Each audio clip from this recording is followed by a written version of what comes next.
Šiandien vyturėlių grupės vaikučiai inscenizuos Prano Mašioto kūrinėlį Sodas žydi.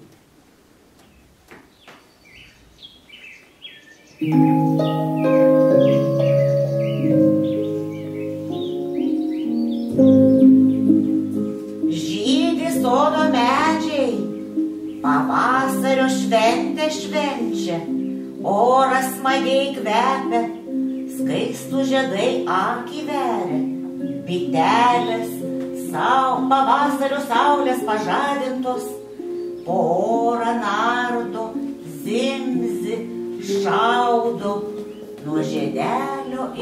ant žiedelio nutūpusios medutį renka.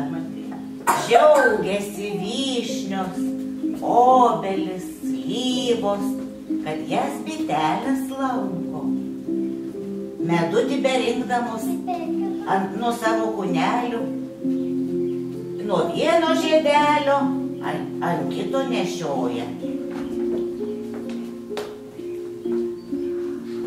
Prašom, prašom, saldžių sulčių jums žiedeliuose patekėme. Gerkit sveikos, kiek širdelė geidžia. Atgyjo ir kiti sodų gyvulėliai. Štai ringuoja, šliaužia į sodą nelauktas svečias. Šliaužia obels kamienu, obelėlė žino, koks jis besotis, apgrauš lapelius.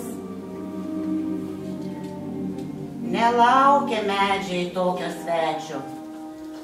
Kad žvirblis koks ar kitas paukštelis greičiau atlėktų, nemalonė viešnia nusineštų.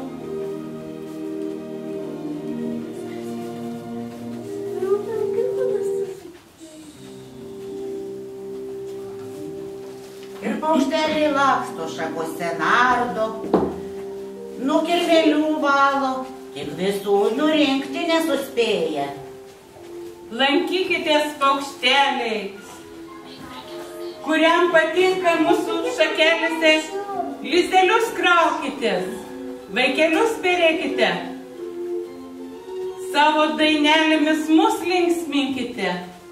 Ir čiulba, ulba, zimzi, kvepia sodas per linksmą pavasario šventę. Nu ir artistai, ateikit visi artistai, nusilenkti.